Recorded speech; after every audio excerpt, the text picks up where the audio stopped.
Di luar sana, dunia lagi berisik banget kan? Setiap kali kita buka HP, kita langsung dihujani sama berita resesi, perang pencapaian di LinkedIn, tren pamer kekayaan di TikTok, sampai perdebatan tanpa ujung yang bilang kalau Gen Z adalah generasi strawberry. Generasi lembek yang dikit-dikit burn out dan gampang kena mental. Tapi selamat datang di ruang kedap, tempat dimana kita bakal mengisolasi diri sebentar dari semua kebisingan opini publik itu. Di ruangan yang tenang ini, gua nggak akan ikutan menghakimi atau menyalahkan siapa-siapa. Gua pengen mengajak kamu buat memakai kacamata kritis, membedah keresahan anak muda hari ini lewat data psikologi, sosiologi, dan realitas ekonomi makro yang jarang dibahas di permukaan. Karena kalau kita bedah pelan-pelan di dalam ruang kedap ini, kita bakal tahu kalau kecemasan bersama yang dirasakan Gen Z saat ini sama sekali bukan karena mereka manja. Mari kita kunci pintunya, matikan ego kita, dan kita bahas dengan kepala dingin. Mari kita bedah faktor eksternal pertama yang paling sering bikin dada sesak,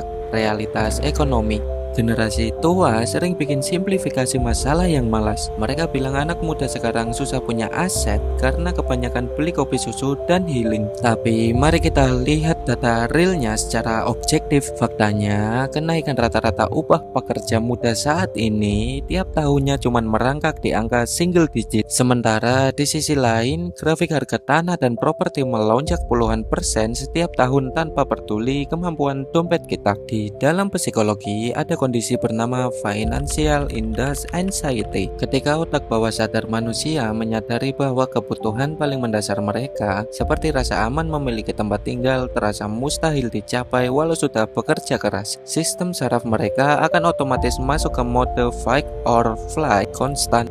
Gen Z cemas bukan karena mereka nggak mau berjuang, tapi karena mereka sadar mereka dipaksa bermain dalam game kehidupan yang aturan mainnya sudah tidak adil sejak awal. Faktor kedua yang gak kalah merusak mental terjadi di ruang digital kita. Kita menyebutnya hyperconnectivity paradox. Gen Z adalah kelinci percobaan pertama dalam sejarah manusia yang otaknya dipaksa mencerna miliaran informasi dan standar hidup seluruh orang di dunia melalui layar 6 inci. Bahkan sejak mereka belum matang secara emosional. Psikolog Barry Schwartz pernah mengenalkan teori the paradox of choice. Ketika manusia dihadapkan pada terlalu banyak pilihan dan terlalu sering melihat standar sukses orang lain, yang lahir bukan kebahagiaan melainkan kelumpuhan mental atau mental paralysis dan rasa rendah diri yang akut. Setiap hari, algoritma memaksa kita melakukan upward social comparison. Kamu dipaksa membandingkan proses awal hidupmu yang masih berantakan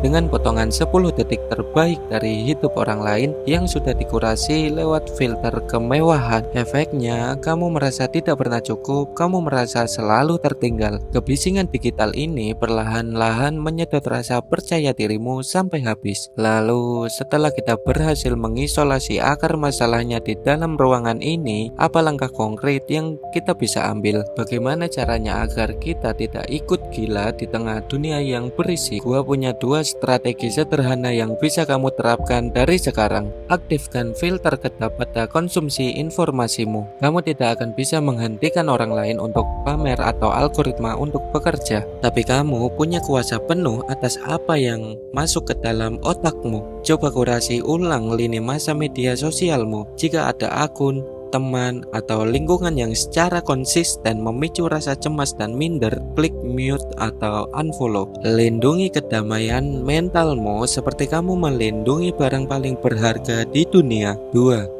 Kendalikan lingkaran dalam, locus of control. Bagi hidupmu menjadi 2 bagian. Lingkaran luar adalah hal-hal bising yang gak bisa kamu ubah. Contohnya ekonomi negara, opini orang tua, atau kesuksesan orang lain. Dan lingkaran dalam adalah hal-hal yang bisa kamu kontrol. Semisal kebiasaan pagimu, apa yang kamu pelajari hari ini, dan caramu merespon kegagalan. Tarik semua energimu dari lingkaran luar dan investasikan 100% ke dalam lingkaran dalammu. Menjadi muda di era sekarang itu emang gak mudah. Tantangan yang kamu hadapi itu nyata, terstruktur, dan sangat melelahkan. Jadi, kalau hari ini kamu merasa cemas atau lelah, gak apa-apa.